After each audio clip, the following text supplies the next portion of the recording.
Good evening, all.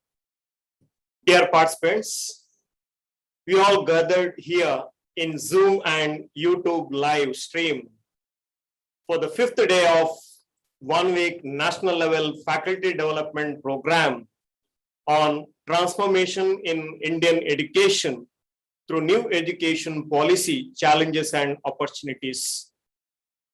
The topic, career in defense and paramilitary forces, is not widely discussed by many of us. In the new education policy, it is the need of the hour to discover new job opportunities and job creating industry. Therefore, we have taken up this topic for today's discussion. Most of the time in the college and institution and university, we speak about job opportunities in other industries like insurance, banking, railways, etc. But most of the time, armed forces or defense is not widely touched by many of us. This is the one industry which give education, degree qualification, as well as 100% job guarantee industry. That's why you call it as the defense industry. A career in defense forces promises one of the most prestigious and respected position in the country. Youngsters who inspire and aspire to choose a career of excitement, adventure, and challenges can find no better place than defense to meet all their professional expectations. The Indian Armed Forces are the military forces of India, and which consist of 4 professional uniformed services like the Indian Army, Indian Air Force, Indian Navy, and Indian Coast Guard. The various paramilitary organization and various inter-service institutions also help the Indian Armed Forces. The Ministry of Defense is responsible for the management of armed forces in India. The Indian Armed Forces symbolize the ideals of service, patriotism, and composite culture of the country. Recruitment to the armed force is voluntary and open to all the citizens of India, irrespective of caste, class, religion, and community, provided physical, medical, and education criteria are met. The Union Public Service Commission records the commissioned officers in the armed force by conducting mainly the 2 All India competitive examinations. National Defense Academy, there's a NDA and Naval Defense Academy examination, combined defense service examination, and short service commission entry examination. The Supreme Court of India in February 17, 2020 upheld the right of serving short service commission, that is SSC, of women officers to be granted permanent commissions, just like their male colleagues. Women officers in the Indian Army who continue to serve the nation in the various roles are passionate about motivating young girls to join the armed forces. The women officers who maintain a balance between personal and professional life are the perfect example of women empowerment in India.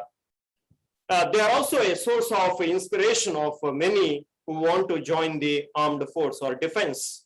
With this brief introduction, now I request Professor Savita B., Associate Professor and Head of the Department of Mathematics and Organizing Secretary of this 1 week faculty development program, Government First Aid College for Women, Mangalore, to welcome and introduce the keynote speaker of the day, Colonel Nitteguttu Sharad Bhandari, Commanding Officer, retired Indian Military Training Regiment, Goa, and presently is the President of Karnataka Rubber Planters Association, who is going to address on the topic Career in Defense and Paramilitary Forces, Revamping Outlook. Over to you, ma'am.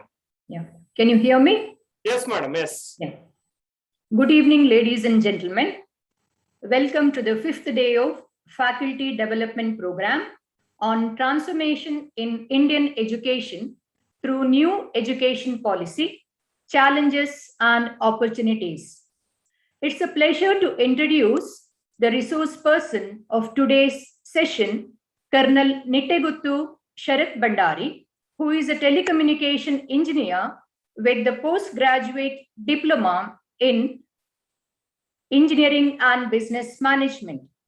Colonel Sharath Bandari joined the Indian military service in the year 1963 and took active part in the Indo-Pak War in the year 1965 in Dera Baba Nanak sector in Punjab. He has served the army in various capacities over a span of 30 years, including Jammu and Kashmir, Northeast Frontier Agency, Mizoram, and Meghalaya. He retired in the year 1993 after commanding three military training regiments. Thereafter, he served as a member and in-charge chairman, Permanent Lok Adalat Mangaluru, with the jurisdiction over Dakshin Kannada, Udupi, Chikmagaluru, and Shimoga districts. Currently, he is a president of All Karnataka Rubber Planters Association, as well as Mangalore University College Alumni Association, the vice president of Vision Charitable Trust, Sulya, and district coordinator of Career Guidance Program, Lions District 317D. With this introduction, on behalf of Government First Grade College for Women, Balmata, Mangaluru, and St. Aloysius College, Autonomous, Mangaluru, I welcome you, sir. I also extend a cordial welcome to all the participants. Hope you have a resourceful session. I now request Colonel Sharath Bandari to take a session on the topic Career in Defense and Parliamentary Forces, a revamping outlook. Over to you, sir. Thank you.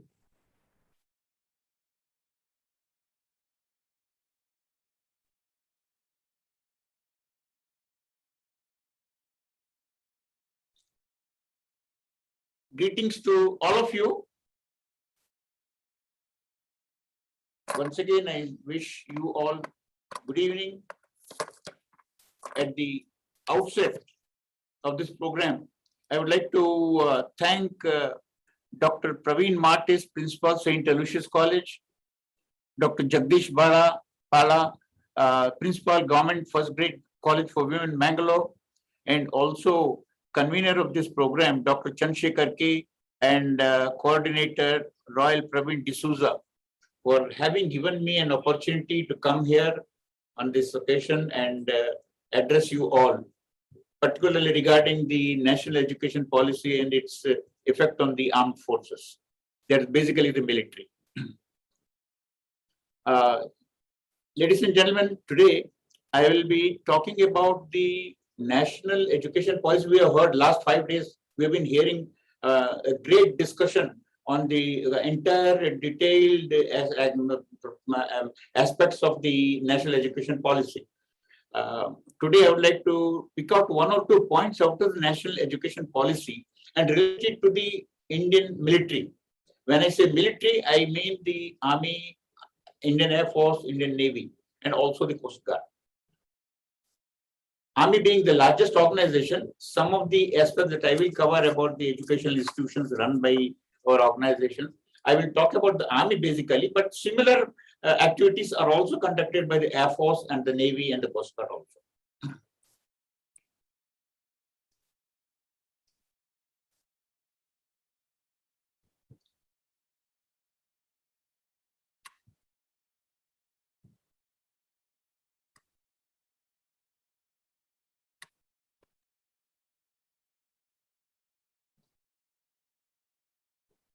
He's not picking up.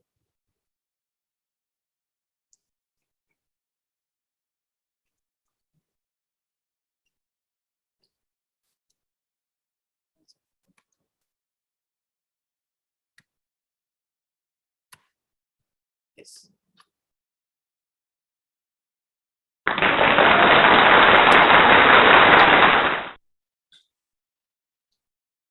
We in the military, particularly the army, army runs a large number of educational institutions. Now, before I proceed to the educational institutions run by the army, in the army there are a number of schools or institutions which are also giving directly the what we call the job-oriented training, as also the skill development activity in the training program only. So I will cover them subsequently. We have the one organization in India, or I will say even in Asia, we have an organization where you get admission for a degree along with a job. There is no organization in Asia which gives you a degree and a job. All institutions give you a degree, postgraduate degrees, PhDs, everything, but nobody guarantees you a job. But here in the military, we have institutions where you get a degree, BA or BSc, along with a job, guaranteed job.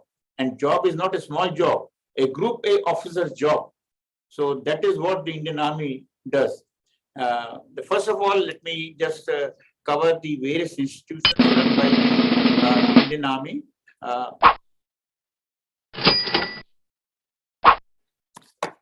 We have the Army has an Army Welfare Education Society, which runs a number of institutions. It is about 137 Army public schools are run all over the country in different cantonments. Besides, 249 Army primary schools are also run, including some 12 professional higher education institutions. This implication of national education policy and its applicability and the slow transition into the newer system of education, because presently all institutions are working on that old concept of 10 plus 2 plus 3. Now we are transitioning into 5 plus 3 plus 4. So it may take a little time, but I'm sure the Army will have a very smooth transition from the old system to the new system. And here, right up to the age of 18, the education is guaranteed under the Right to Education Act. So the Army Welfare Education Society runs these institutions. In addition to this, a number of institutions are run by the Army for training the Army personnel, or sometimes training the all-arms personnel from other organizations, also like police, also some civilian organizations also come and take admission into some of the institutions. Now,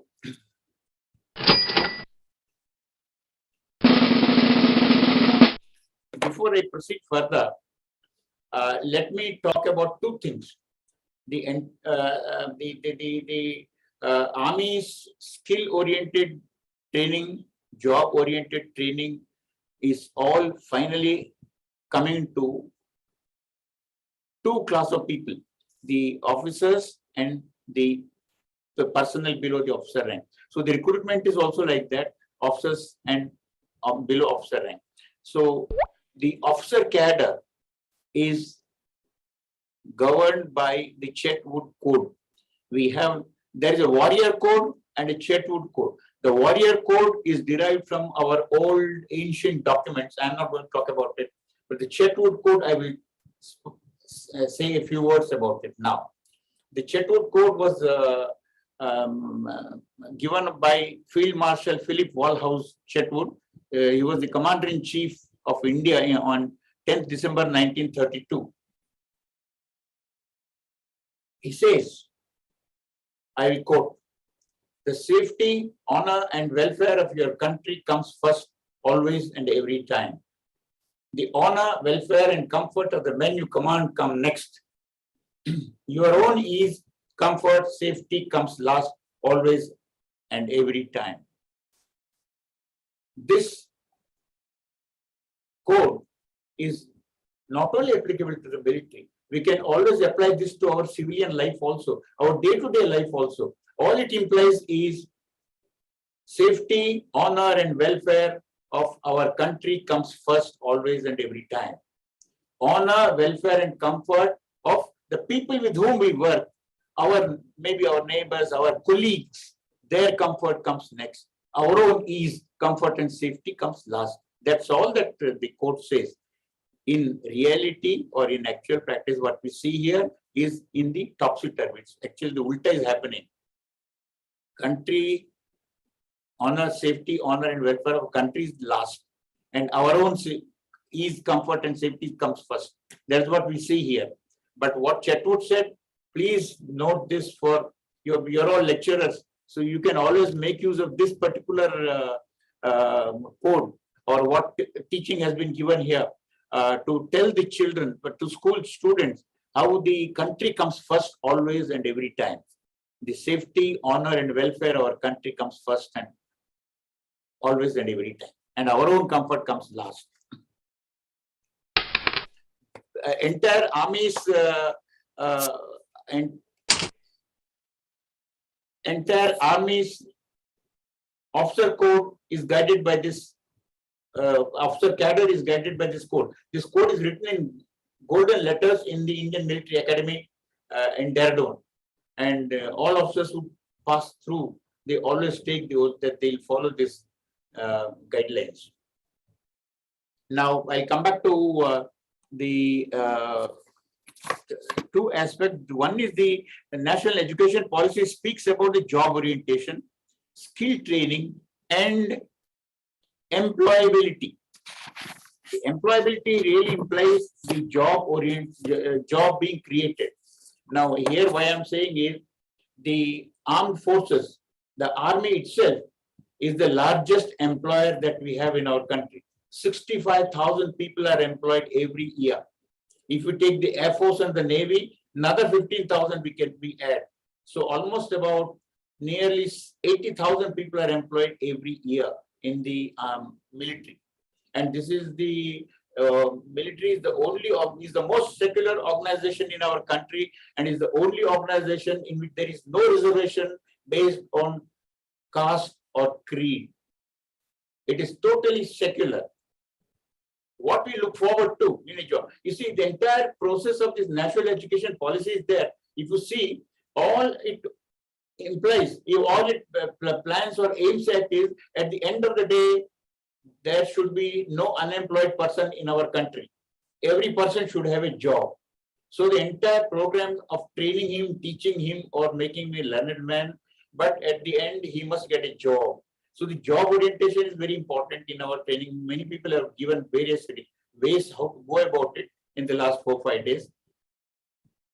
In the military, the system of job is actually skill oriented. Every task that a person does, whether it's an officer or JCO or an NCO, they will do their task. They are all experts in that particular task. It's totally skill-oriented task. Now, when he's trained for the job orientation. So the training is job-oriented training is given. I come back to one aspect. We in the army, we have Sainik schools.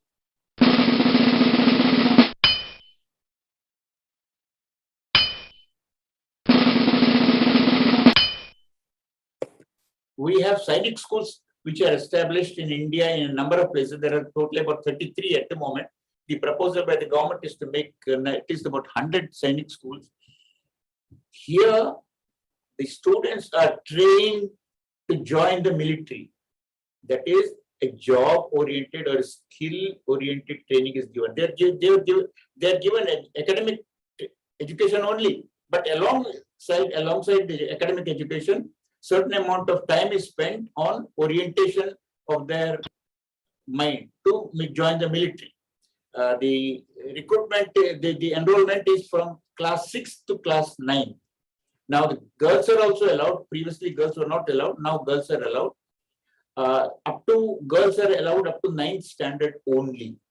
10 to 12 years for class 6, 13 to 15 years for boys only for 10, 11 and 12. So up to 9th, girls are allowed. After that, girls are not allowed. Only boys are allowed up to 12.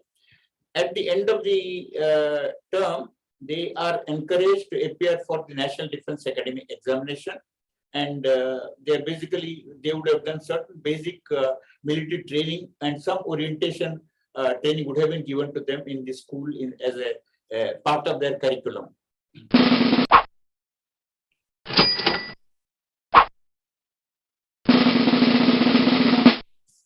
Now I will come back to the most important institution, that is the National Defence Academy. The National Defence Academy, I was talking about an institution where you get a degree and a job when you join it. That is what happens in National Defence Academy. When you go into National Defence Academy, you got an admission to a degree, a BA or a BSc, along with a guaranteed job card. You will either join the Army or the Air Force or the Navy. The distribution of these three will be during the process of your training in the National Defence Academy. The entry level is a 10+2 level. Only men are allowed. No women are allowed in National Defence Academy. Selection is through a UPSC examination conducted twice a year, January and July, and then followed by Services Selection Board interview. Services Selection Board interview is for 5 days, and there will be these students will be tested for their intelligence. There are a series of intelligence tests, psychological tests, the leadership quality test, group discussions, lecture, so many method of tests. 5 days tests are there, and at the end of the SSB test, if he is selected, then he is admitted into the NDA. The training in NDA is free. Boarding and training is free, except all students are required to deposit small amount of money, which is given back to them for their monthly small time expenditure, like for buying the toiletry items, or they would like to go to the canteen or cafeteria for a cup of tea extra. So some money is required. So the money is given back by the NDA only. This money you deposit at the NDA during joining for the entire course. Some 54,000 rupees you deposit for all 3 years. And that is given back to you every month, 1,500 or something like that, for your local minor expenses. All your food is free, and all your other items of training, various equipment that you use, everything is free there.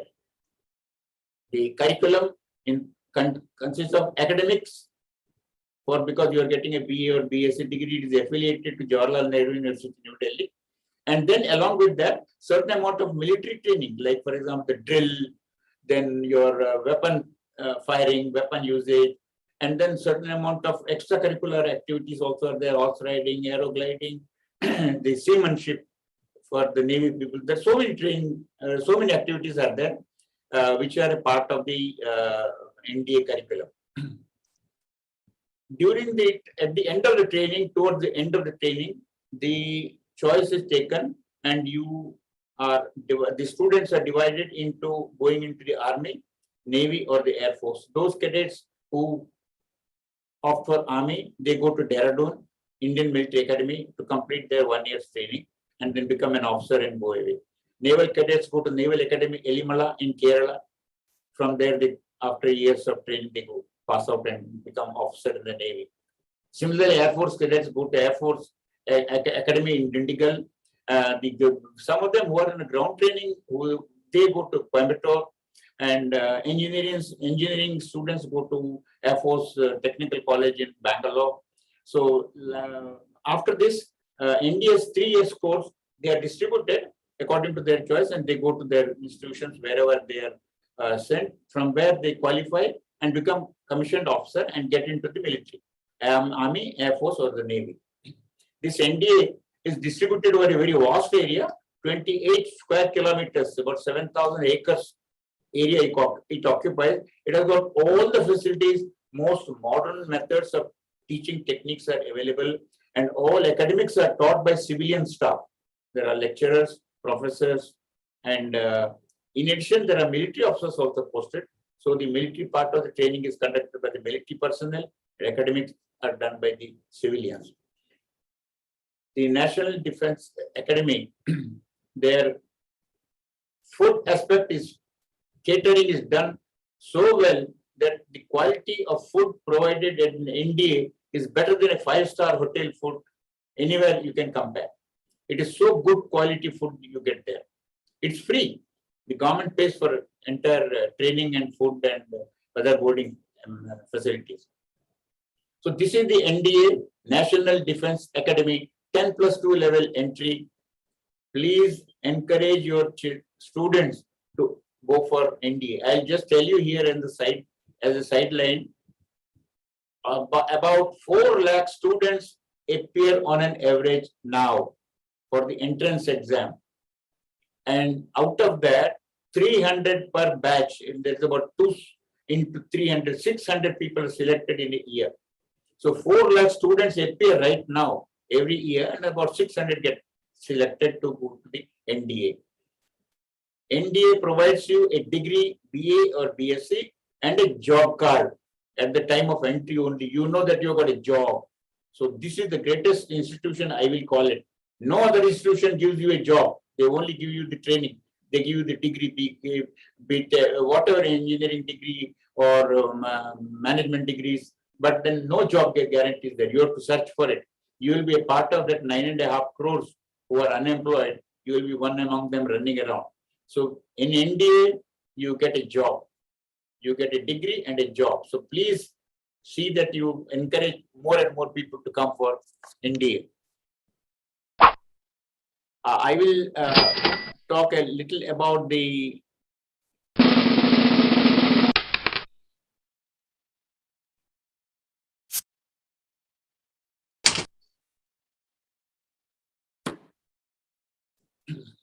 in the Indian Army, Air Force, Navy. When I'm speaking about the Army, I'm speaking about all the 3 services. The procedure of training, getting commission, and the service. The service requirements will be different because the Army operates in a different environment, Air Force operates in a different environment, Navy operates in a totally different environment. So that difference, that separation of teaching will be there. But otherwise, the basic requirement of the military part of it is more or less common.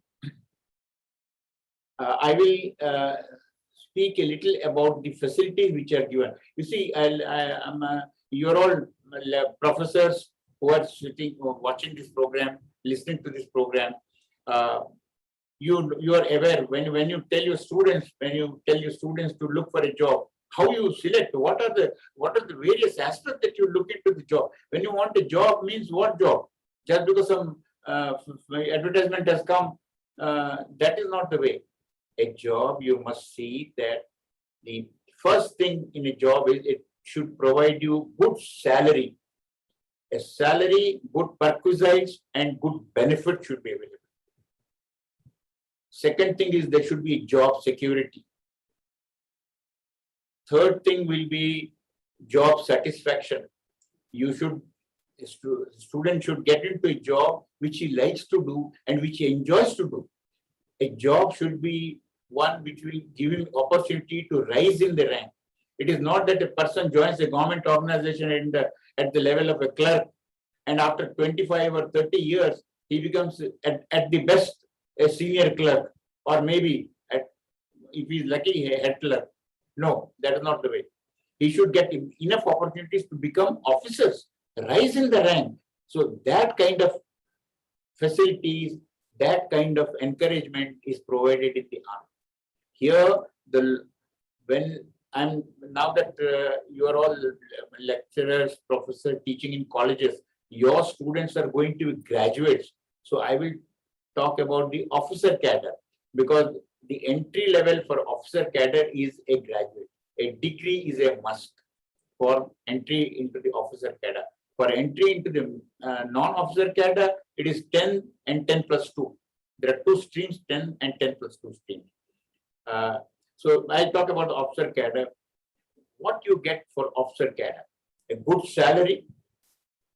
You start here at a level of about 70 to 80,000 rupees per month, which when you join Wipro or when you join Infosys, as an engineer or as an MBA, and you are in the bench, your salary is about 30 to 35,000 rupees as a package. That's all. There is nothing else. In the army, it is not like that. you will get at least 2 minimum allowances. There are 30 allowances, out of which about 20 average allowances are very actively available all over. So you will at least get 2 allowances. If you are lucky, or if you go to CSN, for example, 42,000 rupees per month is the CSN allowance. If you are in a special forces, you get 25,000 rupees allowance as special forces allowance. In the Navy, if you are in the submarines, you get 25,000 rupees as a submarine allowance. If you are a pilot, then you get 25,000 rupees as a flying allowance. So, number of allowances are there. If you are in special forces, you get 25,000 as a special forces allowance. If you are posted to hard field area, a difficult area, Arunachal Pradesh, Nagaland, or somewhere in Siachen or Jammu and Kashmir, difficult areas, again you get about 25,000 rupees as hard area allowance. So the military's basic salary plus your allowances are such place that you will at least be drawing about 70 to 90,000 rupees right in the beginning. Now I'll come back to one more important aspect. In the military, you get free rations. 260 to 70 grams of meat every day, 2 eggs per day, half a liter of milk per day. Free. Who gives you? The government of India is giving the military. If you are to be a fighting soldier, you have to be physically fit and mentally alert. And they ensure that you, this is in addition to various other things like dal and rice and atta and things like that. So you get free rations. You get 60 days annual leave per year, 20 days casual leave per year, and 30 days furlough at half pay once in 2 years. Who in our country, which organization in our country gives such a leave? 60 days leave. Nobody gives. You ask in a private company, you ask for 10 days leave, you will realize they will shout at you. Why are you taking 10 days leave? And if you ask for a little more leave, they will tell you to quit. You better go. Somebody else is waiting there. But here you get 60 days leave, 20 days casual leave, 30 days furlough. Then that's not the end of it. You get 2 years study leave, extendable by 1 more year to 3 years. So study leave you take. If you are a BE, you can do MTech by joining the private universities. If you are a doctor with MBBS, you can join a private establishment institution to complete your MD or MS. If you are already an MS or MD, you can do MCH or DM, the next higher level of education in the medical line. So that facility is available in the military. 2 years study leave extendable by 1 year. You get 20,000 rupees salary for 20,000 rupees every year for stitching your clothes. Who gives you money for stitching your clothes? But military gives you. You get so much of facilities in the military. Then there is a healthcare. Healthcare, the best healthcare possible, along with, at par with this, what is available in the best of the hospital is available in the military. For you, your spouse, and your children up to the age of 25 years. And if a girl child is there and if she's unmarried, for her lifetime, till she's married, she gets free medical treatment, all operations, your heart replacement, even brain replacement if required. Everything is possible. Such facilities are available in the military. Free healthcare. This healthcare continues after retirement, also post-retirement. So, these are the facilities available in the Army, Air Force, and Navy for the officer category. It's also available with the men. There is no the difference between the men and the officer is only in terms of salary and the percentage of allowances, because that is based on your basic salary. Salary structure decides your various other allowances. Other than that, the other facilities are more or less but like rations, men also get free rations, you also get free rations. Subsidized accommodation is available. You are insured for 65 lakhs in the army as an officer. As a below the officer rank, 45 lakhs insurance is there. Suppose you are, I spoke about leave, 60 days leave. But suppose you don't want to use 60 days leave. You feel that 60 days is too much. So you can use part of leave and part you can surrender.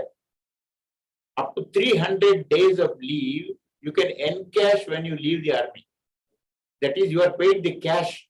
At the time of leaving the army, what salary you are drawing, that multiplied by the 300 days, that many months, you will get cash payment, encashment of leave. So encashment of leave is possible, subject to a maximum of 30 days per month. That means per year, 30 days per year you can encash or surrender for encashment. That means for 10 years, in 10 years you would have achieved 30 days, 300 days. That's so you encash the leave. That facility is there. If you don't want to use the leave, encash the leave. So such great facilities are available for the military personnel. Now joining the military, if you are a graduate, you apply for joining as into the army as an officer. If you are not a graduate but a 10 or 10 plus 2 in present standard, later on now it will become a little different, because here in that 5 plus 3 plus 3 plus 4, there is a procedure of at 10 plus 2 level. After first year, you can leave, you will get a certificate. Second year, you leave, you can get a diploma. Third year, you leave, you may get a degree. So that somebody who was left after the first year or second year, he is not a degree holder. He may not find it difficult, eligible to join the army, but he can join below the officer rank, because in below the officer rank also, besides good facilities, there is a great opportunity to become an officer. There is enough opportunity for a very bright or a very driven student who joins below the officer rank to become an officer in the military, Air Force, Army, or Navy. There is a procedure, and about 100 students, 100 vacancies are reserved for this every year in the Army. Same thing, Army, Air Force, and Navy will have a little lesser vacancies. So the people who are very ambitious, who have got the drive and determination, they can join below the officer rank and then try to come up and then rise there. We had a lieutenant general in the army who joined as a Jawan, became an officer, and then rose to become a lieutenant general, which is equivalent to additional secretary to the government of India. Such a senior rank. So that's possible. It all depends on an individual. So the army provides you the facilities and job guarantee. It is not that you are given a pink slip with a 3 months notice or a 1 month's notice and 3 months notice or 1 month's salary and told to quit. No. Once you join, unless you are yourself getting into trouble, there is no way that you will be asked to quit. So once you join means you are permanently, you are there. Now, women are also taken in the officer cadre and also in the as Jawans. Previously in the Jawans, there were no women taken. But from last year, Army has started recruiting women in the below officer rank also. In the Corps of Military Police, 100 women per year are taken into the military police. One first batch has just completed the training in Bangalore. The next batch has been selected now. So I think they will be undergoing the training in the current year. So this is the first batch which has passed out, 100 women. So there is an ample opportunity for students, women students, for joining the army, both below the officer rank and as officers, Navy, Air Force. Great opportunity to become pilots. If somebody is ambitious and he wants to become a pilot, here is the opportunity. Outside, you spend 2.5, 3 crores to become a pilot. And after having become a pilot, you will be jobless. There is no job. Whereas here in the military, they will train you to be a pilot at government expense. You will be drawing your salary and you will be learning. And then you become a pilot and your job is guaranteed there. Same thing when you go for higher studies on study leave, you're drawing full salary of your rank. Whatever rank you go as a major, when you go to study on study leave to do a higher study, you will be drawing a major salary there. You're a student there in the university or the IIT or whatever it is. And then drawing the salary and the rations and all those facilities which are there for a serving soldier, you're drawing as a student there. These are the great facilities in the military, which are probably unknown to the public. In the public domain, this knowledge is not there. Military means hard life, tough life. Yes, to an extent. It's very true. The training part of it is a little harsh. Tough training is there. That is because from a civilian life, from a civilian, you have to be molded into a military soldier. You have to be motivated. Your motivation should be very strong, and you must have a great drive and determination and loyalty and all those patriotism. Everything counts. So everything is drilled into you, become a good soldier, but with a little bit of tough training in the training period. You see, the institutions are not interested or not bothered from where you came or what is your background, but they know where you have to go. So they are focused on that, and they will train you in such a way that you fit in there. Your skill as well as your job orientation. Both of these aspects are considered in the various institutions. In the military, the skill skill enhancement is a continuous process.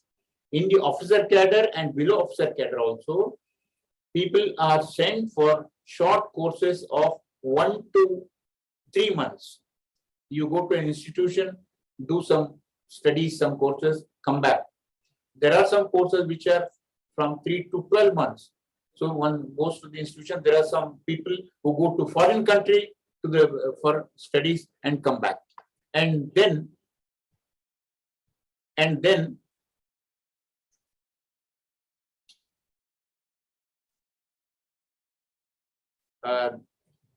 the facilities available for students to study, and the skill development for serving soldier I'm talking about. At least 7 to 8. I have done 10 courses in my 30-year service. We keep on upgrading ourselves.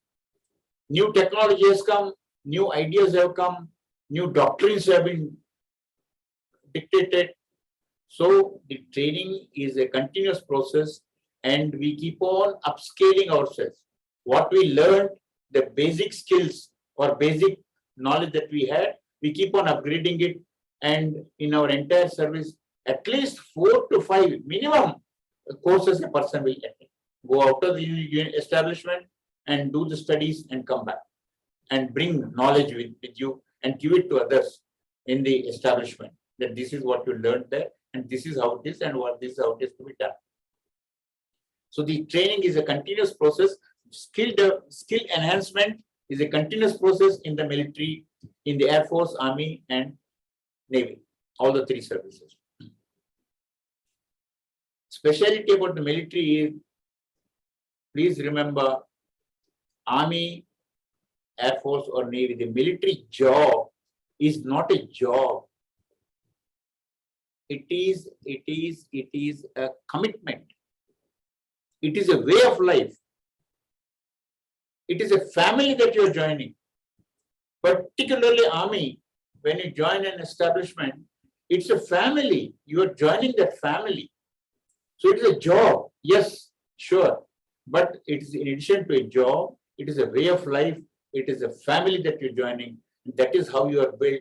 That is how you are. You see, when we talk about the leadership qualities, there are great leadership qualities that are shown by civilian leaders, leaders in business, industry, or any other field for that matter. Great leadership qualities are there. But the military leadership has got certain qualities which the outside will not get. For example, I give you one example only. For example, you are going against heavy machine gun fire, mines are exploding, and you are going ahead in that attack. And on the right hand side, you suddenly find one fellow goes into the air and he falls back without one leg minus, because he stepped on a mine. You don't stop there. You are going ahead. You are focused. You have got a target to reach. You are going ahead. But there are others who will come and pick him up. On the left, when you look, there is a fellow who's cut here with a machine gun fire. Straight just cut here. He falls there. But you don't stop. You are going ahead. Somebody else will come and pick him up. Your quality, that spirit of patriotism, that spirit of belonging to a unit, establishment, That pride in this establishment is what carries you through in the military. For that, the training institutions will ensure that these things are drilled into you, and when you join this any unit for that matter, it's again kept on, it keeps on getting into your system that you belong to an organization where you have to follow certain ethics of life and certain principles of life and certain esprit de corps we call it. It has to be observed in the establishment. So that is how the military is. That is why the military is special. We always say that military, oh, that is a special. A military man looks special. So that's why the military trains you to be very finished, integrate, very strong, self-confident citizen.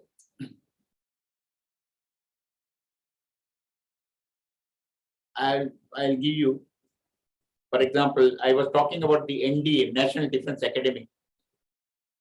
In the National Defense Academy, or when we got commission, we joined I joined the OT Officers Training Academy in Chennai.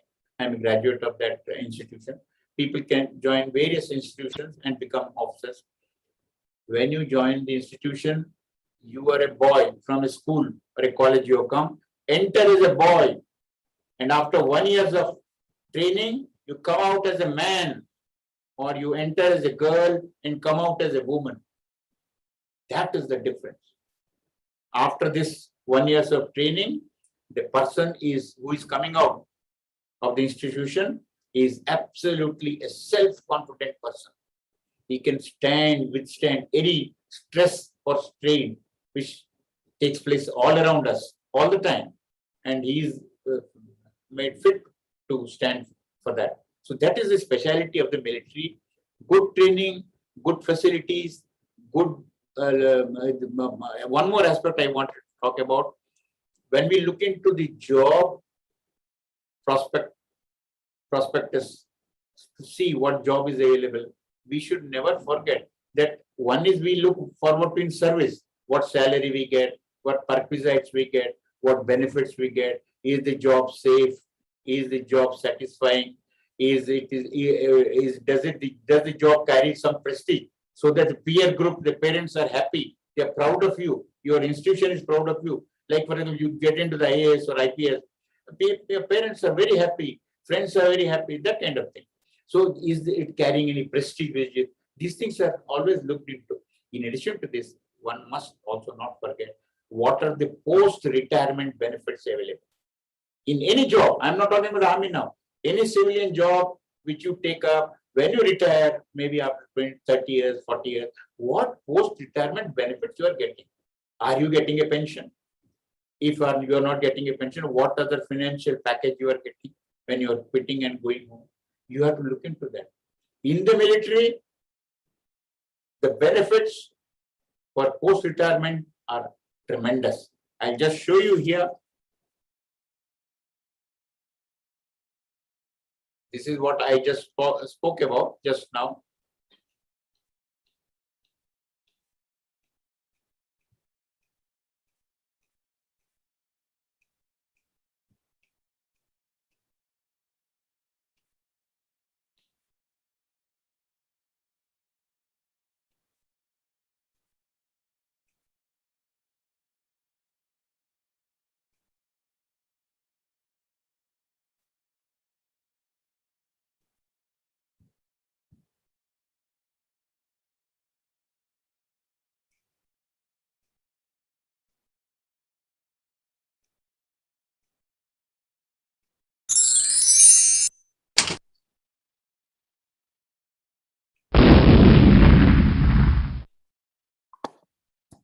Here is pensionary benefits. 50% of your last pay drawn, you will get as your pension. Commutation of pension up to 50% is permitted. That means up to about 15 years of pension, you are almost taking at the time of your retirement. You are entitled for dearness relief as and when the government announces. Every 6 months, the dearness goes up by about 2, 3, 4%. In your while in service also, your salary also goes up by about 3% every year in July. Leave encashment for 300 days. These, when you retire, 300 days of leave, you can encash, take money. You got group insurance benefit, which you get. You are insured for 65 lakhs while in service. That 65 lakh pension, group insurance has got a component of saving, a component of insurance, a component of saving. So that saved money in that insurance is given to you as a insurance benefit when you retire. You got a provident fund which you contribute in the military. The difference, there is a small difference in the civilian industry or civilian establishment where provident fund arrangement is there. Whatever you save, an equal amount is put by the establishment and put it in an investment package with the provident fund commissioner. Whereas in the military, the establishment doesn't give you. But there is no bar in your giving any amount of money for provident fund. Whereas in the civil, it is limited to some percentage, 8% or whatever it is. Not more than that percent of your pay you can put in the provident fund. Here in the military, you can put in large amount of provident fund, so that when you retire, you get a big chunk of money. Then gratuity, you get up to 10 lakhs gratuity. Then there is a contributory health scheme.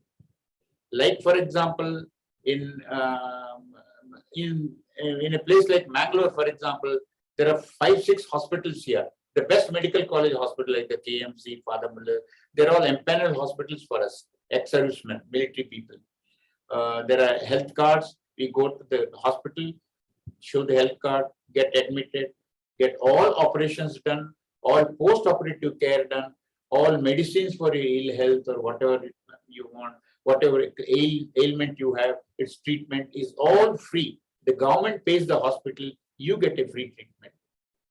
Similarly, CSD facilities are there, canteen facilities are there, where you get your groceries and liquor at highly concessional rates.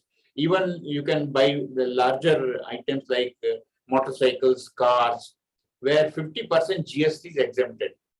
So when you buy a bigger car, for example, 10 lakh car, then 50% of GST, which is at 28%. So you only pay 14% GST.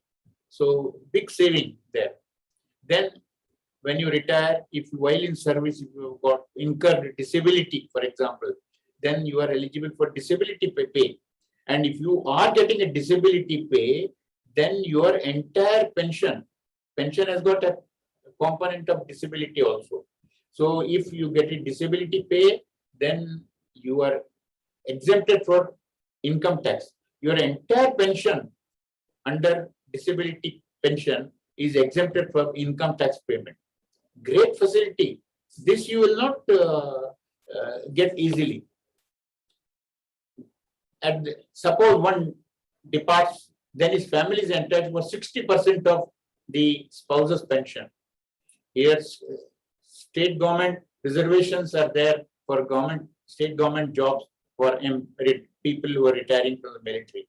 Then there is a land grant from government which is available as and when, if the land is there, one can apply for it. Then 50% tax exemption is there here in Karnataka for ex-servicemen who retired from the military. So the pensionary benefits for the military is great. So much of facilities are there. So while in service, you are drawing everything that is the best that's available. And after retirement also, you are drawing one of the best what is available. So this is what these are the few training institutions what the army has got. This is for those who have joined the service. The NDA is for a student from the college or high school, 10+2. But here, after getting selected into the military, he's already graduate, but he has not become a military officer. He joins these. There are pre-commissioned trainings there. Indian Military Academy, Dehradun, Officer Training Academy at Chennai and Gaya. There is a telecommunication engineering at Mau, Civil Engineering, Pune, Electrical Mechanical Engineering, Secunderabad, Management Studies, Secunderabad, Catering Supplies in Bangalore. Then there is there are other colleges in which the newly recruited person doesn't go. The ones which are there, Army War College, Defense Services Staff College, National Defense College, Infantry School, all these institutions are the ones which are there to enhance the skill mid-service of a person's life. That is, person has joined the military. After joining the military, mid-service enhancement of his skill. Because what he learned at the time of joining the military is not permanent or is not static. It keeps on changing with new technology, new ideas, new concepts, keeps on coming. So they keep on developing. Therefore, it is taught to the people through skill development, skill enhancement programs, which is done at these colleges. Army War College, Defense Services Staff College, National Defense College, Infantry School, School of Land Air Warfare, School of Artillery, Armored Corps School. These are the institutions where the skill enhancement is done for soldiers who have joined the military. Similarly, for the Navy, the Navy has got different establishment. Naval Academy is there in Elimala, Naval Engineering College there in Lonavala, Aviation is in Goa, Dublin. Then there are different services selection boards for officers. For the Navy, the services selection boards are in Bengaluru, Bhopal, Kolkata, Visakhapatnam, and the training duration is about 18 months. Some physical measurements are there. These are the various schemes which are available. Now, women are allowed permanent commission. Till last year, women were only on short service commission till 14 years of service. After that, they had to come out. But now, from last year, women are allowed permanent commission. I am very happy to tell you all, some of you may be aware, there is a lady from Mangalore who is a lieutenant colonel in the army. She got a permanent commission this year, in the beginning of this year. She's a graduate from this Besant and Besant School, the Besant College here. She's a graduate from the Besant College who joined the army. She's a lieutenant colonel, fairly very senior officer, and she got a permanent commission. Pramila Alva is her name. She's from Mangalore. Great for a lady. Such a great effort. So if Pramila can do it, why not others? There are hundreds of women, ladies here who are hesitant to join the military. They're scared of military. I don't know why. Particularly in the south, I don't know. North Indians are bold, but here people are scared. Military means, there is nothing like that. There is nothing to fear. So now we see there's two issues in the military. When you join the military as an officer, you can join in a permanent commission or a short service commission. Permanent commission, there are two ways of joining. One is through the National Defense Academy, Pune, there is 10+2 entrance examination, UPSC, Services Selection Board interview. The other way is combined defense services examination. The CDS examination is conducted by the Union Public Service Commission twice a year. You get a permanent commission. Here also, CDS examination, you pass the written examination, you are called for Services Selection Board interview. After the interview, you are selected, you go to the Indian Military Academy, or permanent commission officers go to Indian Military Academy, Dehradun. Then there is a 10+2, not 10+2, then there is a TGC scheme, Technical Graduate Course Scheme. That's again a permanent commission. It's again at the IMA Dehradun. Then we have got the 10+2 TES at OTA Gaya, Indian Military Academy, direct entries there. Then there is a short service commission is there, in which women are allowed, graduate from any university, as a short service commission, non-technical. The training is Chennai, OTA Chennai. Then there is a NCC Special Chennai, in which also women are allowed. Then there is a JAC branch selection, women are allowed. Then there is Short Service Commission Technical in Chennai, in which women are allowed. There is BE graduates who are allowed. There is a lady here who is a BE graduate from St. Joseph's Institution from Womanju. She recently got selected under short service technical scheme to the Navy.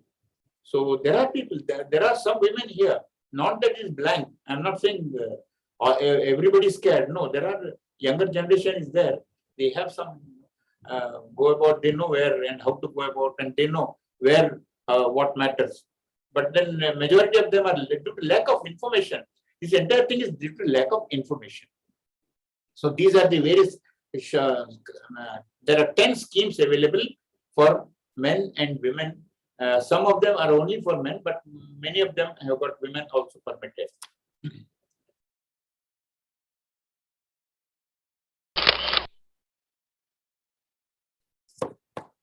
This is below the officer rank entry. The procedure is slightly different. For the officer rank,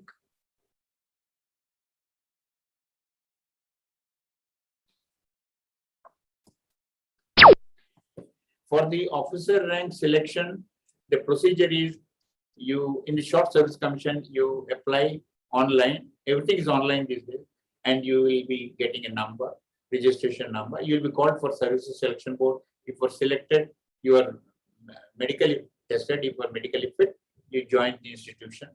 And in the Services Selection Board, a very large number of our students who went last year, I personally am aware about 35 students who went from here to the Services Selection Board. The result was 0. Not one got selected. The selection ratio, selection percentage at the Services Selection Board is about 8%. That means in a batch of 30, about 3 will be selected, approximately. But then I am told recently in Bangalore, there was one batch in which 10 candidates got through. So it's quite possible. It's not, there is no hard and fast rule. There is no laid down restriction. But average, what we have seen out of the study is about 8% selection, Services Selection Board. The main problem with our boys who went and got rejected was the communication skill. Completely lacked communication skill. Military speaks 2 languages, English, Hindi. In some regimental regiments, a regional or local language is there. Like for example, Madras Regiment has got Tamil or Malayalam. Maratha 8th Infantry has got Marathi or Kannada. Or Sikh Regiment has got Punjabi. Or like Bihar Regiment has got Maithili. Or some regional areas will have one regional language also. But otherwise, by and large, it is only 2 language system, English and Hindi. Services Selection Boards speak only 1 language, that is English. Unless a student is proficient in communication, in talking, he can freely talk, then it is easy for him to go before the Services Selection Board. A large number of these rejectees from Services Selection Board had come and met us here. That is how we know that this 35 number that I am giving is because they all came and met us. Their problem was this communication skills. They couldn't express themselves well. In various programs, like there are various tests, 5 days tests, they all, somewhere they got knocked off. And the main issue was couldn't speak English. Because what has happened is, particularly those non-English speaking establishment, particularly in rural areas like Sulia, or for that matter, Puttur, or some rural areas from where students are coming, doing engineering and other graduation and appearing, they are poor in communicating in English language. They are good, they are very good students, they have all the capability, good personality, everything, but they can't express themselves. So this, you're all professors, you're all lecturers, so you are in a position to teach this aspect to the children. The communication skill they must improve. If they intend to get into IAS, IPS, or the military officer cadre, the communication skill must be good. Otherwise, they will find it very difficult to get.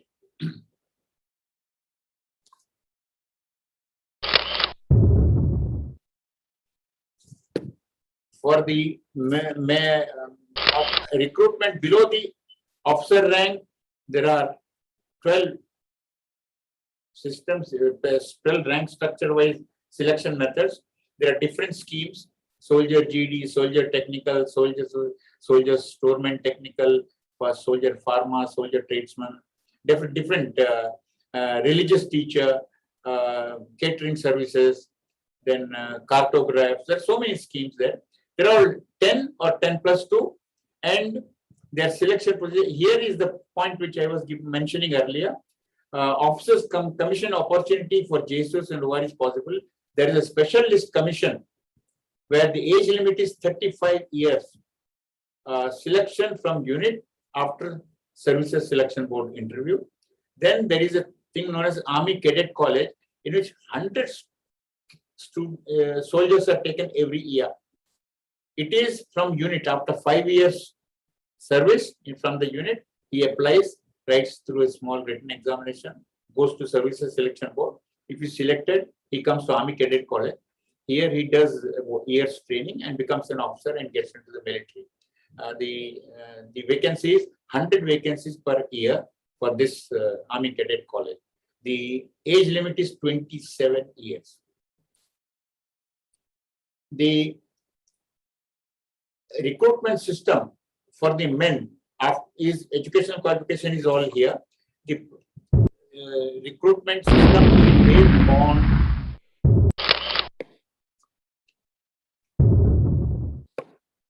physical fitness test in recruitment rallies. These rallies are conducted at different locations all over India every 3 months. And in these rallies, district-wise, people are asked to come and appear. Recently, last month, we had rather a month before last, just before the corona attack seriousness came, pandemic came, there is a rally here in Udupi. There are 40,000 people lined up for recruitment into the military. 40,000 people were there. So the physical fitness is there. There is a 1.6 kilometer run. Then there is a pull-up. Some minimum marks are there. Some maximum marks are there. And then there is a physical standard. Then there is a written paper examination. A test is conducted at the end of the month. The last Sunday of that month in which the rally takes place, there is a written test for those who are selected in the rally. It's a 50 marks test for 60 minutes. General knowledge is 15 marks, math 15 marks, science 15 marks, logical reasoning 5 marks. Then there is a medical examination. No tattoo is allowed, by the way. If there, this is Virat Kohli, a great cricketer, his hand is full of tattoo marking. Many people follow him here. Many of these people who wanted to join the military, they come and meet us actually. And I find their hands are full of tattoos, and I tell them, you are ineligible to join the military because you are carrying the tattoo. Recently, very interesting talk, I thought I'll let you know. Recently, one father brought his son. He wanted his son to join the military. And that son has got, wow, the tattoo marks on his arm. Then I told him, I said, no, this tattoo is not allowed. So then father is saying that I'll get the tattoo removed. I don't know how will he remove the tattoo, because tattoo removal is a very painful affair. So after that, they have gone. They have never come back after that. But I don't know what happened between son and father.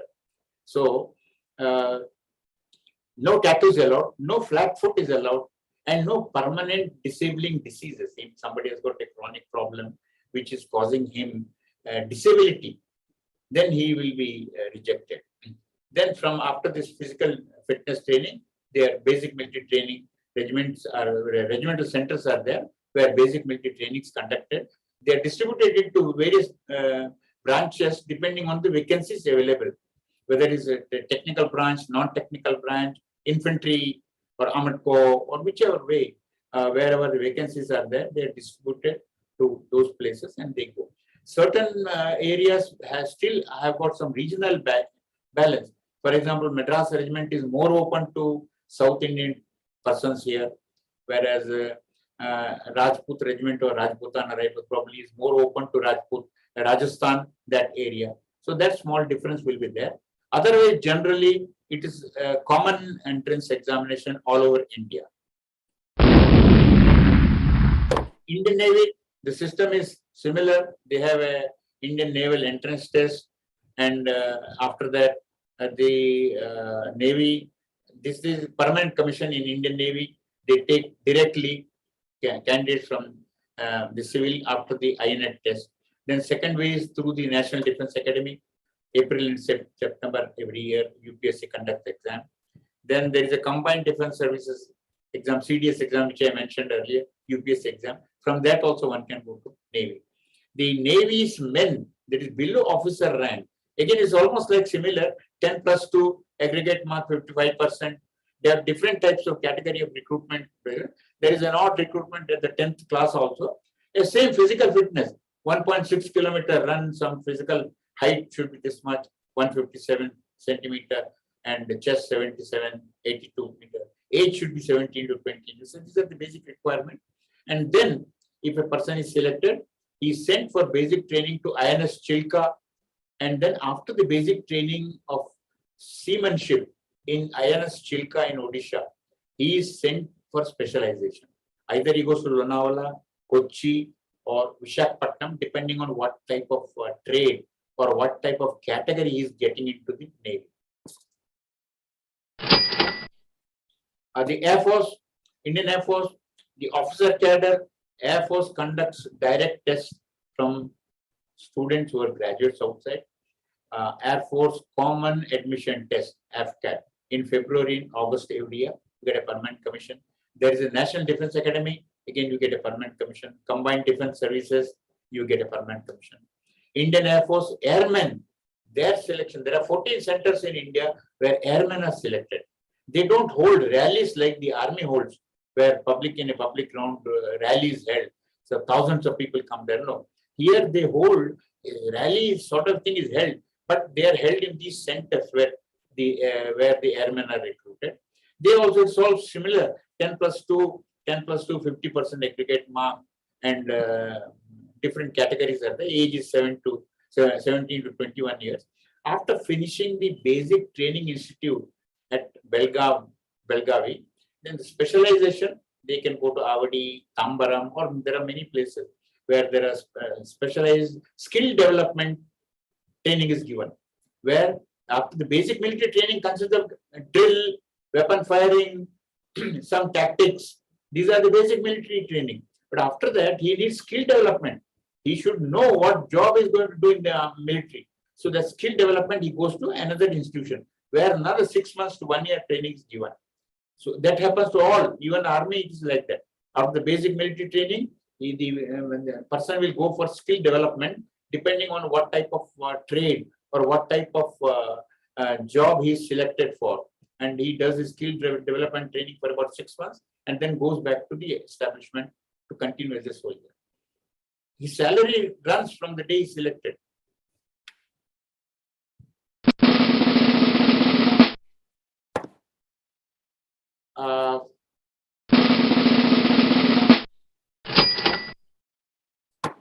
Before I say, before I close this program, my talk, I'll talk a little about the police forces. Because you see, the police force is almost like the military, army, or air force, and not basically like army. There are CAPF, Central Armed Police Force.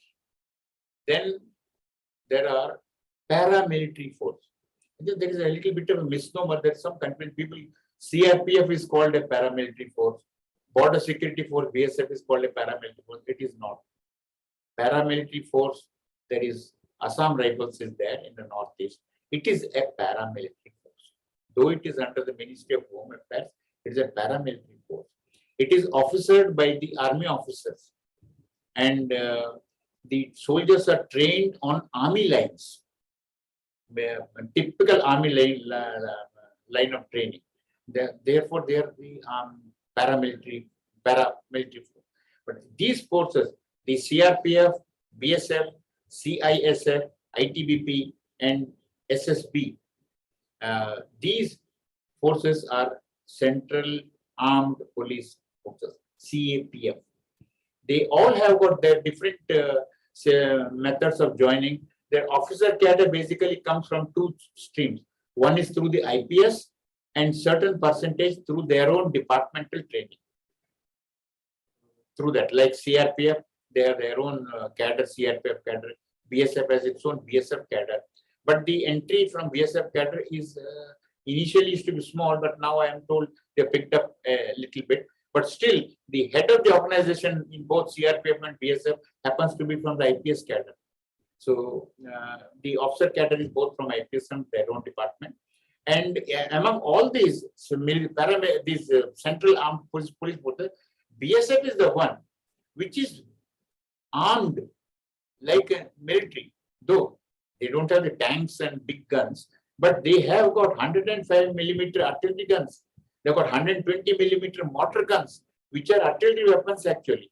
So the BSF is the only police organization which is armed like a military, but not exactly. What military has got is not definitely not there with BSF, but it is fairly well equipped to manage the borders. Particularly in borders, there is some minor skirmish, they can handle it without the army's assistance. So they have got artillery guns with them. And then BSF is the only border defending organization in the world which has got the largest border management. Entire Pakistan border and entire Bangladesh border, the BSF looks after. They're the largest border defending force in the world. In terms of strength, CRPF is a little larger. They have about 14 or 15,000 people distributed into 245 battalions. BSF is about 258,000 in 186 battalions. CISF, the Central Industrial Security Force, is a little smaller force, but its employability is large. CISF guards the airport, they guard the port area, port trust areas, they guard the universities. They are employed all over the country in guarding the industrial establishment. Large industrial establishments are protected by the CISF. Though the CISF was started to protect the industry, the name itself is Central Industrial Security Force, CISF. But over a period of time, their expertise, their skill development has been so modified that they can now take on many other additional responsibilities. For example, CISF can now provide security protection, personal protection to VIPs, like Y category people or X category people. So there's additional responsibility with the CISF, and they have skill development they have done, and they have taken on this additional responsibility. ITBP is basically meant for Indo-Tibetan border force, and it is against China in Ladakh region and northeast region on Arunachal Pradesh border. ITBF is there. Then the SSB is there, Sashastra Seema Bal. This force is a very small force. It is meant to defend, protect the border with Nepal, Indo-Nepal border, and Indo-Bhutan border. These two areas is protected by the SSB. It's a smaller organization with just about 76,000 troops in it and distributed in 57 battalions. Whereas ITBP is also small but larger than this at 90,000 troops with 56 battalions. But they are all founded, established sometime during the 1960s, 62s, 63, 65, during that period, with limited scope. Now, over a period of time, the scope has been enlarged. So they have been given additional responsibility, and there is no sacrosanct that he will be defending the border only. BSF is supposed to be for border security force, the name says, but they are used elsewhere in non-border areas also. 3 battalions of BSF are in the NDRF, National Disaster Relief Forces there, NDRF. In the NDRF, 3 battalions are from BSF. So the BSF over a period of time has got, now the BSF has put up a proposal that they will take over the responsibility of the Assam Rifles from defending the Northeast. In Northeast, the BSF is not there. Bangladesh border, they are there. But the Burma border, where Arunachal Pradesh, Burma, Manipur, Burma, Nagaland, Burma, Mizoram, Burma, that border is protected by Assam Rifle. That responsibility also BSF wants to take up now. They have put up a proposal. So over a period of time, skill development has been taking place in different organizations, and they become specialists not only in one but many other activities they have taken on additional responsibility. They have, like army. Army is used everywhere. It's not only to fight an enemy, to defend the country, but they are called for national disaster relief operations. Anywhere, any problem, military is called for. When the bridge in Bombay, in Mumbai, there is a bridge which collapsed, overbridge which collapsed. To build that bridge, they called the army. Army immediately came. Within 2 days, they built a bridge and came back. So this happens, but skill development is the one aspect which is continuous process, which is mentioned in the national education policy. With these few words, I think I have 6:30, 1 hour and 15-20 minutes I have taken.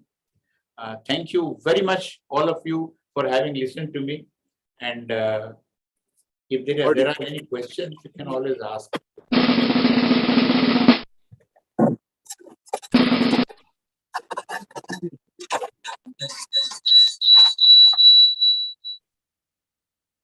Thank you very much, sir.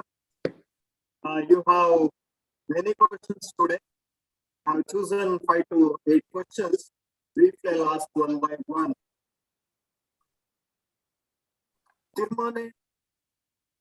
Kiran Mane, the last one, is asking, is it compulsory that all subjects, all students study in Chinese school should go to military? Is it compulsory that all students who study in Chinese school should go to military? Sir, I repeat. Kirmane P. Nagwad is asking, is it compulsory that all students studying in Chinese school should go to military? Can you, I kindly request you to repeat the question. Your voice was cut, so I couldn't hear it clearly.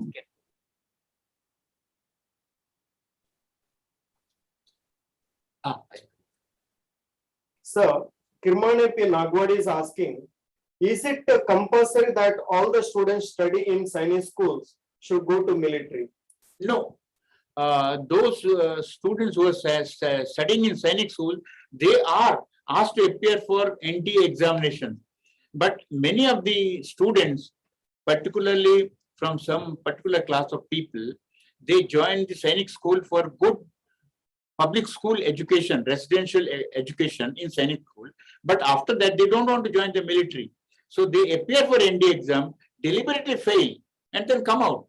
So there is no compulsion that he should join. In any case, to join the military, he has to come through the various processes. He may get rejected at any point of time. So, but there is the main aim of starting Chinese school was that it should become a feeder school to the National Defense Academy. 10+2, and they are encouraged to appear for National Defense Academy NDA exam. And after he passes the NDA exam, he goes into the NDA.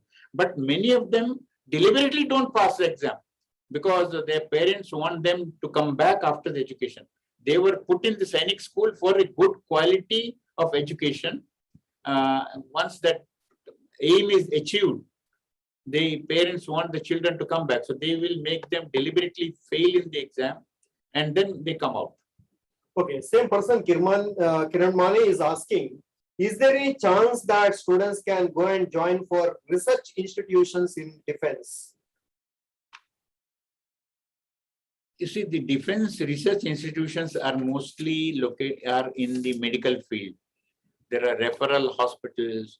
Then like for example, the Armed Forces Medical College is there in Pune. According to this latest India Today, Armed Forces Medical College Pune is the second best medical college in India after All India Institute of Sciences, Delhi. That is number 1. Number 2 in India is Armed Forces Medical College in Pune.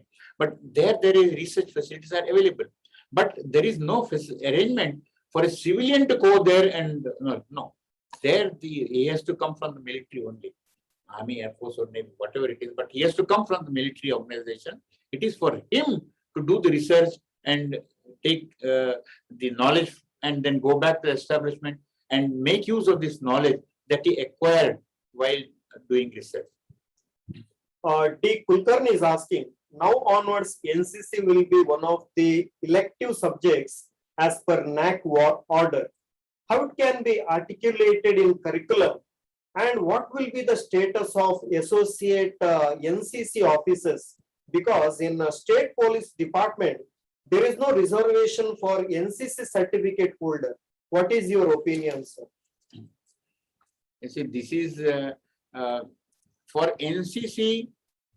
Basically, in the military, if one does NCC certificate, he gets a direct and call for Services Selection Board interview for joining the military as an officer. So that facility is available for joining the military. Now, for joining the police, there is no special scheme available because in the police it is an open affair. If he is good, he comes and appears. This NCC is basically an army-oriented organization, not a police-oriented organization. So the police people are mostly at the state level. They don't have such a. In fact, their rules don't even have that facility for NCC certificate holders or any other certificate holder, any reservation. No such thing is there. But in the army, it is there. If a C certificate holder is there, he gets an exemption for appearing for any written examination. He can directly go into Services Selection Board because of his C certificate. If he is selected there, he goes into the army. Okay. Dr. Piyush Nandi is asking, military personnel are always found to be very strong as compared to other service holders. Why and how this happened? Sir, I would like to thank you for something which has been my pet subject all the time, health and physical health and mental health. Just to remind you, sir, I am 82 years old. 82 years old I am. But I think somebody here I met in the evening today, he said, you look 70. So what you say is very, very true, sir. The military people, because in the military, certain amount of great physical activity is given as a compulsion. For example, the life starts at 5 o'clock in the morning when all the troops, officers and men get ready, go for half an hour to 45 minutes of physical training, 6 to 6:30 or 6:45, do some running, come do some aerobics, and then come back. Every day, except Saturday, Sunday probably, or holidays. Then in the evening, the games is compulsory, where officers and men will play troop games, not golf.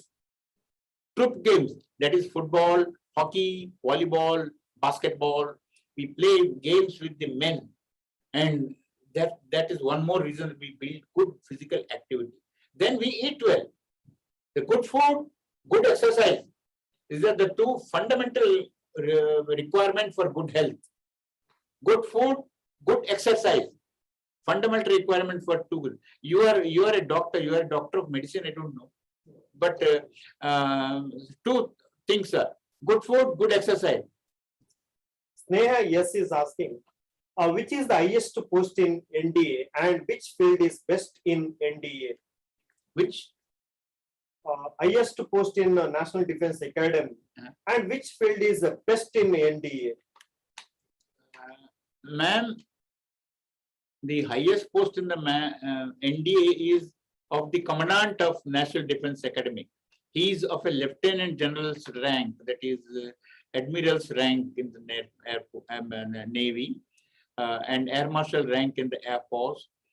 He is equivalent to Additional Secretary to the Government of India. That is his highest rank. As far as the second question of yours go, it depends on what you see. The best is one more. Is basically dependent on the cadets, the liking to a particular arm. You see, I wanted to join the army, so I am here in the army. Somebody else wanted to join the Air Force, he's in the Air Force. But that depends on the individual cadet, when he's there. So which is the best arm? I will say army is the best arm because there is the largest employer, largest army, and nearly 14 lakhs of people are there.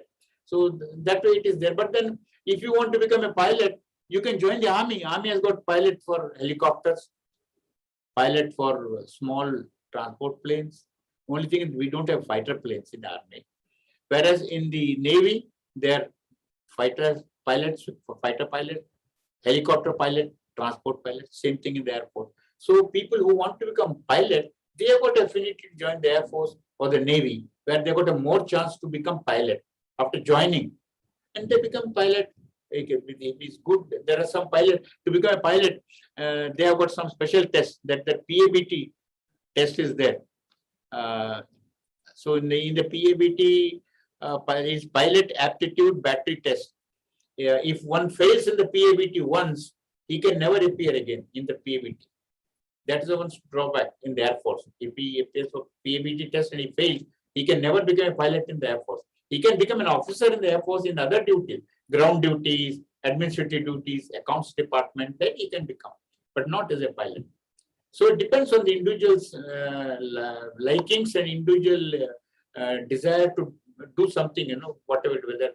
So that decides his selection of the stream in the NDA, the Army, Air Force, or the Navy. MS UD is asking, what is the difficult level of questions for every one in NDA after class 12? Is it only after the science stream? No, you see, there is a BS stream also there. Not only science, ma'am, there is a BS stream also there. There is a science stream also there, definitely. And then there is nothing like a difficult question. It is all 10+2 syllabus questions are there for the entrance exam. And if a person passes through, I will say the other way around. The academic requirement in getting into NDA is not a difficult one. It is the other one, the getting through the services selection board. And that services selection board will test for your psychological tests are there, intelligence tests are there. Many of them fail in these tests in the first day, and they are screened out. If in the first day test, sorry, if in the first day test, if a student fails, he goes home. He doesn't stay for the next 4 days of the interview. First day's test, if he passes, then is retained for the next 4 days of the interview. So the services selection board interview is the difficult part of it. Nivedita Lobo is asking, sir, when you say communication skills are important in military, do you mean to say it is a communication in English? When I said communication skill, I was talking about the entry point of view with the selection process. While in the army, Hindi is the language that we use mostly. With troops, we use Hindi as a language. So therefore, communication skill in Hindi is also required. But sorry, communication skill will not be a bar. But at the services selection board, if you don't have the communication skill, then you are at a disadvantage, great disadvantage. So let us take a last question. What is a reservation policy in army? Since physical fitness and measurements are the factors in factors, is a reservation policy is the same like other government organization? Ma'am, you raised a very fundamental question, that is the reservation. Army is the only organization in India where there are no reservations at all. In the civil, there is a reservation. In every job, whether it is police, revenue, in PWD, or any other department, there is a reservation. But in the military, there is no reservation at all. It's completely secular. Merit only counts. If somebody is good, he is in. If he is weak or if he is not good, he is out. He takes a next chance, probably. There are people who have gotten after 3, 4, 5 attempts. Fair game, so long as the age permits. What has happened is in the military, age bar is a great restriction. 23 years. 25 years, 27 years, 21 year. It all depends on which kind of scheme that you are entering. So, if one person who is maybe good, but if he is exceeding the age limit of 23 or 25, he becomes ineligible. So, he cannot get in. He may be otherwise fit in all respects. There are many people who we keep meeting. They have missed this 23-year bar because they were not aware. They were after some graduation, all they're roaming here and there. Finally, they landed up. They said, now we want to join the military. But he is already about 23. Because most of the schemes are for 23 years. So the age bar is one bar, yes. But there is no other reservation or there is no other language bar. Now, this communication skill is only at the point of interview I mentioned. That is in services selection board. But while in service, there is actually Hindi is the lingua franca. While in the army, the lingua franca is Hindi only. Everybody speaks Hindi. Thank you, ma'am. Okay. Thank you once again. Thanks a lot. All the best of luck, man. Thank you.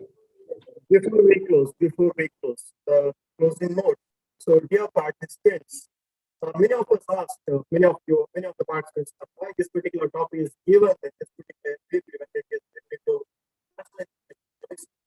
So, in the new education policy, we need to search for new job opportunities as I do in my book.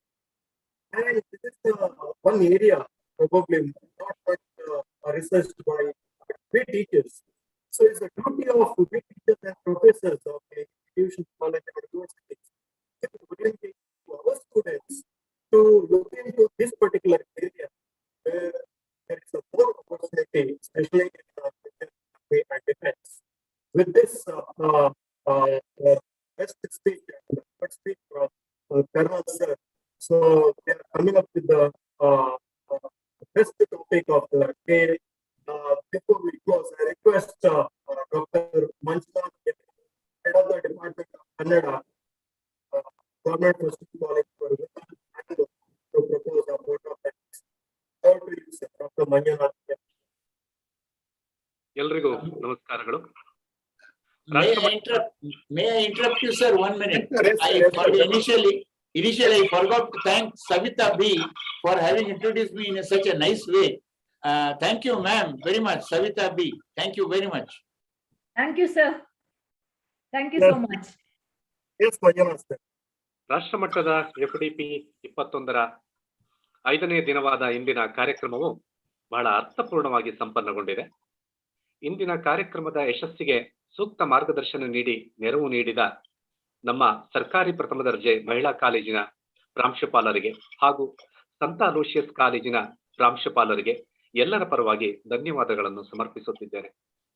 ಸಂಪನ್ಮೂಲ ವ್ಯಕ್ತಿಗಳಾಗಿ ಪಾಲ್ಗೊಂಡು career in defence and paramilitary forces revamping outlook ನ ಕುರಿತು ಮೌಲ್ಯಪೂರ್ಣವಾದಂತಹ ಮಾಹಿತಿಯನ್ನ ನೀಡಿದ ನಿವೃತ್ತ commanding officer colonel Nittegutthu Sharath Bhandari ಅವರಿಗೆ ಎಲ್ಲರ ಪರವಾಗಿ ಮನದಾಳದ ಕೃತಜ್ಞತೆಗಳನ್ನು ಸಲ್ಲಿಸುತ್ತೇನೆ. ಕಾರ್ಯಕ್ರಮವನ್ನು ಆಯೋಜಿಸಿದ ಸಂಘಟಕರಿಗೆ, ತಾಂತ್ರಿಕ ನೆರವು ನೀಡಿದ ತಂತ್ರಜ್ಞರಿಗೆ, ಭಾಗವಹಿಸಿದ ಎಲ್ಲ ಪ್ರಾಧ್ಯಾಪಕ ಬಂಧುಗಳಿಗೆ, ಪ್ರತ್ಯಕ್ಷವಾಗಿ ಮತ್ತು ಪರೋಕ್ಷವಾಗಿ ಕಾರ್ಯಕ್ರಮದ ಯಶಸ್ಸಿಗೆ ಸಹಕರಿಸಿದ ಎಲ್ಲರಿಗೂ ವಂದನೆಗಳನ್ನು ಸಮರ್ಪಿಸುತ್ತಿದ್ದೇನೆ. ಜೈ ಹಿಂದ್, ಜೈ Karnataka. Thank you all for your active participation. Thank you.